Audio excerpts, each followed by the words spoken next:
Ruud van Nistelrooy, gaffer of Leicester. What's going on, man? But it seems like he had his audition. He's passed his audition. Old Trafford to Leicester, bit of a culture shock coming to Leicester, man. But I'm joined with Man United fan and content creator Will. How are we doing today, my friend? I'm all good. I'm all good. See, I'm buzzing for, that new manager bounce that you're gonna feel very, very soon. We're experiencing it now. We've got a new gaffer, loving life. Man United are back, but today is obviously about Leicester and Ruud van Nistelrooy, so I won't talk too much about I thought he was about to take it straight Amarim talk already, but I think we've had enough of that. that. Let us have a little bit of time, man. It's not often. It's bringing a bit of light to the club. It feels like we've kind of been left in the shadows a little bit. No one really wanted to talk about Steve Cooper, but I mean, I'm not gonna throw any shade. He's done his thing at Leicester. He's moved on, but wow, what can we say about that appointment of Ruud van Nistelrooy? I just want to know. Many Leicester fans will want to know because obviously he went unbeaten at Manchester United while he was there, assistant manager, did his interim stuff. What do you think he's going to bring to Leicester? Not even just tactics wise, just as a manager, just as a man, and the man that Ruud is. From a Man United perspective, right, we were obviously starved when from any kind of personality, any kind of warmth while we had Eric Ten Hag in the job. And there was almost that turn. And I think a lot of the good feeling that I mentioned obviously a little bit before and that we have now with Ruben Amorim, that began with Ruud van Nistelrooy. I don't think we get as much of a buzz with Ruben Amorim if Ruud doesn't do what he did. I very much believe that he's set. I wouldn't say the foundation, but some kind of foundation for what Ruben Amorim's going to build from. And that was setting that good feeling, bringing a slight, and it was only really a few games, but he brought that good feeling back to Manchester United. And as a person, like I say, the personality difference between him and Eric Ten Hag was stark because you brought in Ruud, who all of a sudden he could communicate. All of a sudden, we felt attached, and obviously we had that connection as that's a club legend sat in the hot seat. Um, but we just felt cool. I think there was an understanding that it was always going to happen when we brought him in the summer if Eric Ten Hag gets sacked. So there was always this feeling that he would step into that interim place. We didn't know how long it would be. We didn't know whether it would be a thing where he becomes the man long term.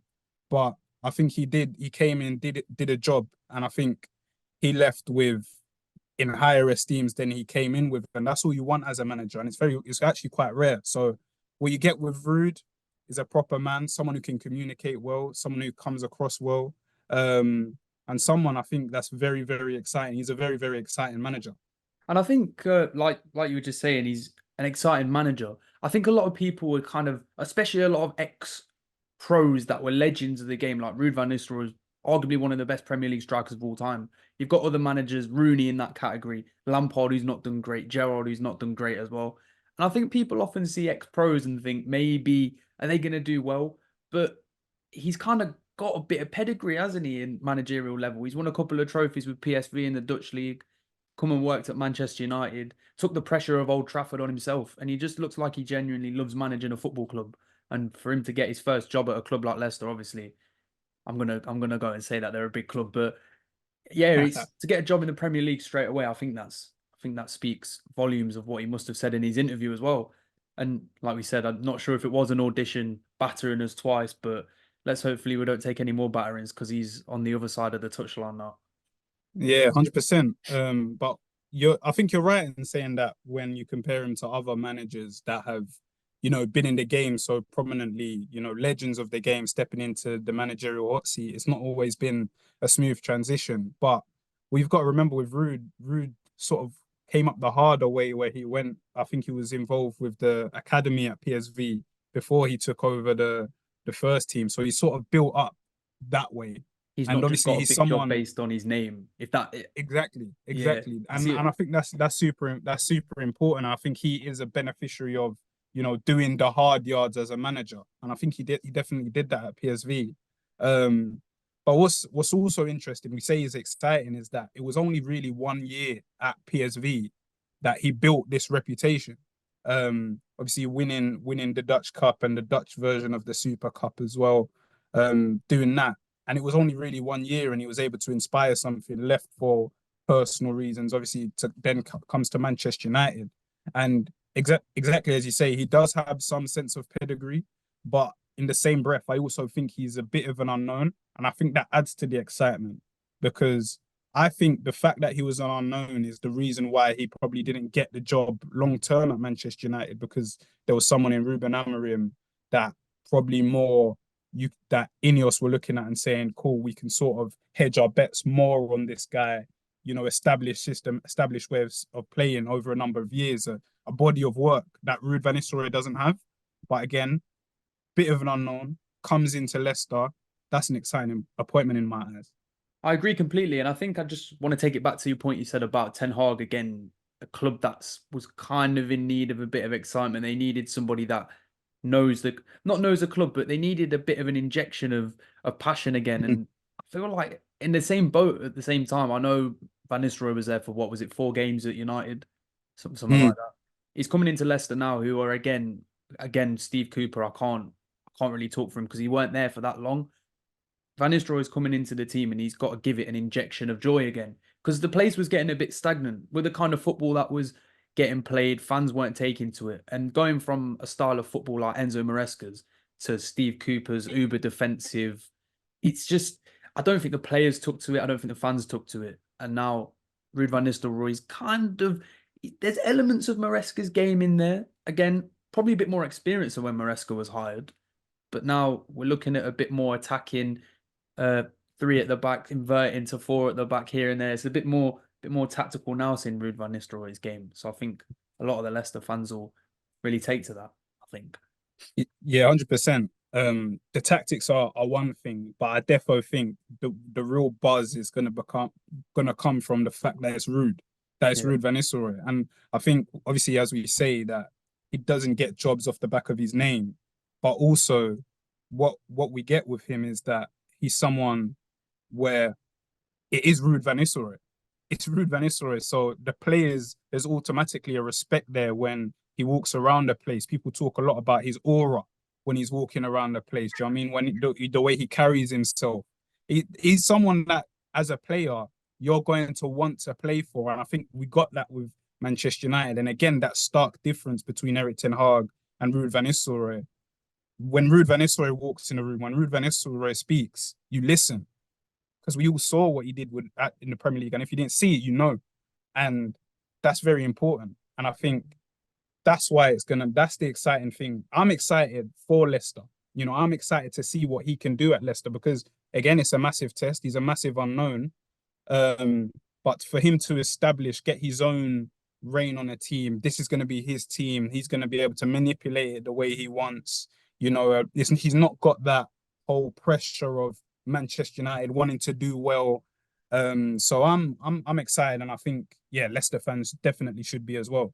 I think there's definitely more, like you said as well. I'm probably, along with a lot of other fans, because of the way that the season's gone at the moment, outside the bottom three for the time being. If Cooper was still there, would it have been lasting that long? I'm not so sure. But looking now, I think a lot of the fans are feeling the same excitement that you're describing. I think the only reservation around it was Manchester United pressure is one thing. Of course, the pressure of being at a club like Leicester is not going to be high in that regard. But now Ruud's coming straight into his objective is going to be to keep the club in the Premier League.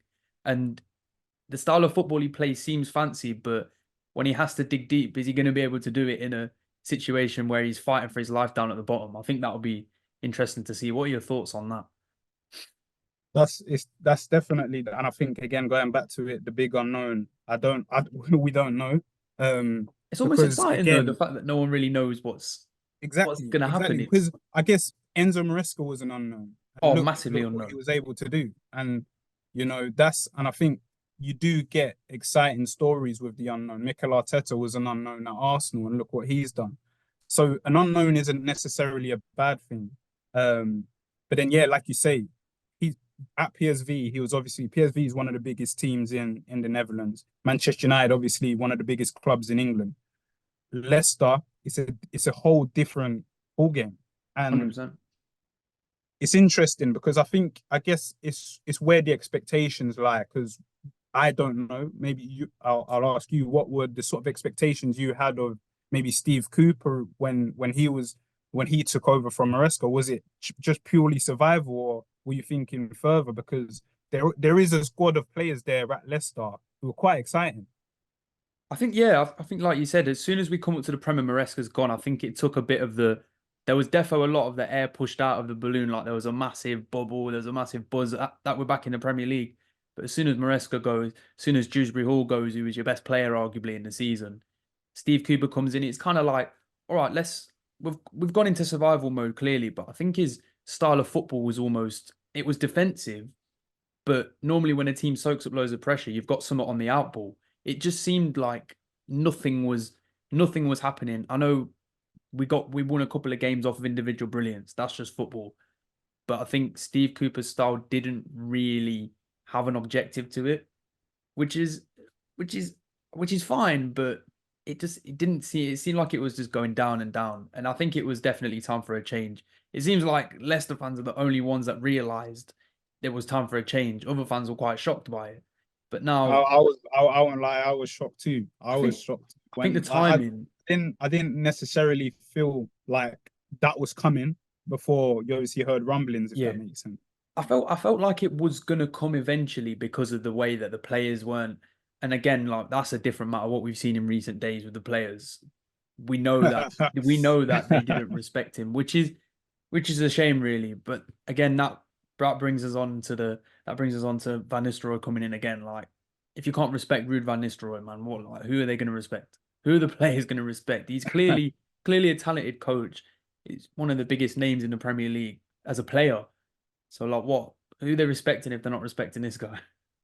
Yes, man. Do you know what I saw today? It's actually the anniversary of when Vardy broke his record. Yeah, yeah. That's mental. I wish I saw it was it was 9 years ago. Yes, fucking I can't believe it was 9 years ago. But Yeah, man. yeah, that's one thing. But I mean, hiring it on that day, it's weird how football works actually. That being like nearly a decade ago, and now Ruud's going to be managing him. I think the craziest part about it is the fact that Vardy's still starting. That's Yeah. that's the maddest thing. He's Yeah. 37 years of age and he's still going. And I think even like you said, he's been around for so long. I think again he's even going to be learning things from Ruud. I don't think Ruud will be with the Mm. strikers all the time because that ain't where that's not where the priority is. But I think a couple of players will definitely learn a thing or two. 100%, 100%. And yeah, he is someone that that hands-on approach, I think he brought to Manchester United. He was someone like the players respect him. I saw the announcement picture Leicester posted on Instagram. Ahmad's already in there liking it. Um, he had a respect amongst the players because he was that link between the previous manager and the players. So I think that again, going back to it, that respect, that sort of relationship that he's going to have with the group of players is going to be super important. And I think that's where he's gonna thrive the most.